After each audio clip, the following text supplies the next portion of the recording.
Confession हम कबूल करेंगे। जब हम कबूल कर रहे होते हैं तो अगर आपको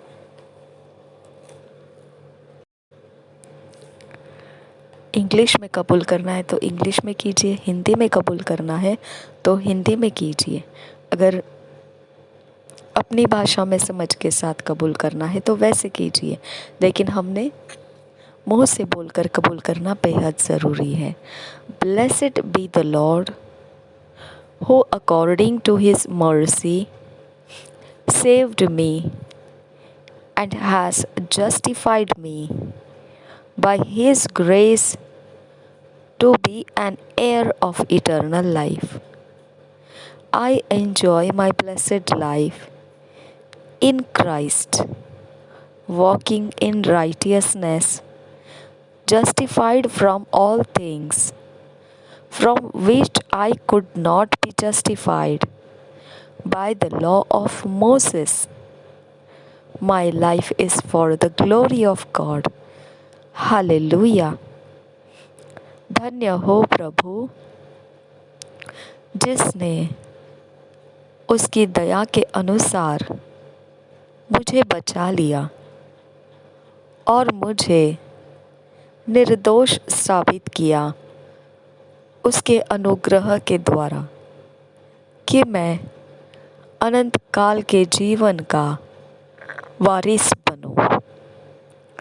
मैं अपने इस धन्य जीवन का जो मसीह में है आनंद मनाता हूँ, उसके धार्मिकता में चलते हुए सारी चीज़ों में निर्दोष साबित किए गए हुए मैं, जिसके अंदर से मुझे कभी भी जो मूसा का नियम था वो निर्दोष साबित नहीं कर सकता था,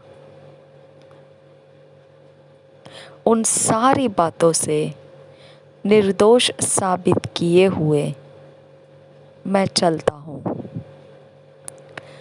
मेरा जीवन महिमा के लिए है, परमेश्वर के महिमा के लिए। हालेलुया। आज का मनन करने का वचन है 1 John 1 chapter 7 verse, Romans 4 chapter 6 to 8 verse, Mika 7 chapter 18 और 19 वर्स। आज मनन करने के लिए, मेडिटेट करने के लिए जो वचन है, अच्छा, मीका 7 chapter 18 और 19 वर्स एम्पलीफाइड क्लासिक वर्जन से पढ़ना है। आज मनन करने के लिए जो वचन हिंदी में ऐसे है ये, पहला यूहन्ना 1 अध्याय 7 वचन, रोमियो की पत्री 4 अध्याय 6 से 8 वचन, मीका भविष्यवाणी की पुस्तक 7 अध्याय 18 और 19 वचन। जब मीका की भविष्यवाणी की पुस्तक पढ़ेंगे 7 अध्याय का 18 और 19, तो हमने एम्पलीफाइड क्लासिक वर्जन से पढ़ना है, और बाकी सब हम जब इंग्लिश में पढ़ेंगे तो किंग्स जेम्स वर्जन में पढ़ेंगे, हिंदी में पढ़ेंगे तो BSI बाइबल में से पढ़ेंगे। 1 John 1 chapter 7 verse. Brethren, but if we walk in the light,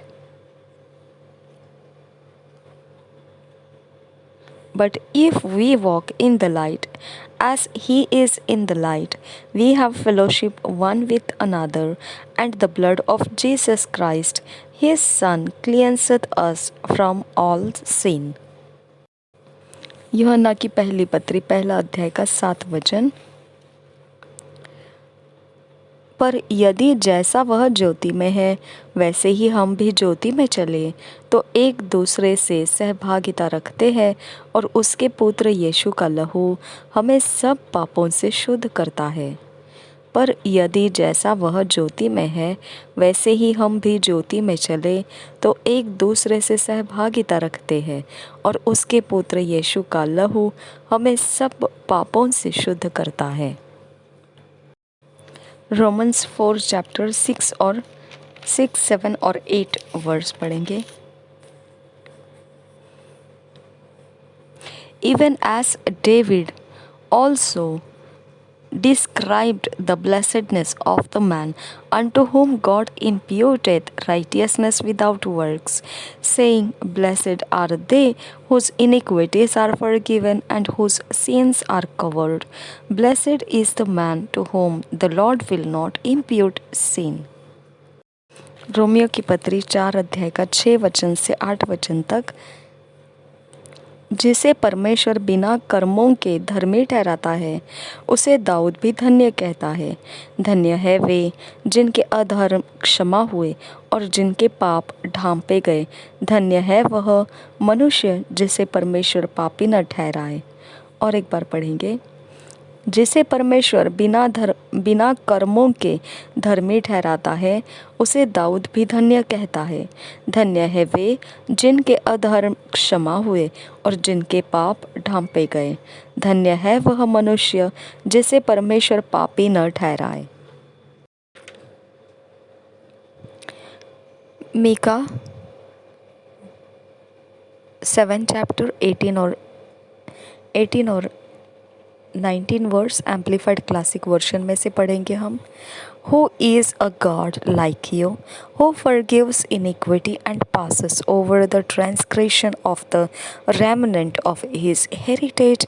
He retains not his anger forever, because he delights in mercy and loving kindness. 19th verse. He will again have compassion on us. He will subdue and tread underfoot our iniquities. You will cast all our sins into the depths of the sea. हम हिंदी में पढ़ेंगे इसी वचन को। मीका की भविष्यवाणी 7 अध्याय का 18 और 19 वचन। तेरे समान ऐसा परमेश्वर कहाँ है जो अधर्म को क्षमा करे और अपने निज भाग में बचे हुओं के अपराध को ढांप दे। वह अपने क्रोध को सदा बनाए नहीं रहता, क्योंकि वह करुणा से प्रीति रखता है। 19 वचन। वह फिर हम पर दया करेगा और हमारे अधर्म के कामों को लताड़ डालेगा, तो उनके सब पापों को गहरे समुद्र में डाल देगा। और एक बार पढ़ेंगे 7 अध्याय मीका की भविष्यवाणी 18 और 19 वचन। तेरे समान ऐसा परमेश्वर कहाँ है जो अधर्म को क्षमा करे और अपने निज भाग के बचे हुओं के अपराध को ढांप दे। वह अपने क्रोध को सदा बनाए नहीं रहता, क्योंकि वह करुणा से प्रीति रखता है। वह फिर हम पर दया करेगा और हमारे अधर्म के कामों को लताड़ डालेगा, तो उनके सब पापों को गहरे समुद्र में डाल देगा। तो याकूब के विषय में वह सच्चाई और अब्राहम के विषय में, 1 मिनट, इतना ही पढ़ना है, गहरे समुद्र में डाल देगा। That's all.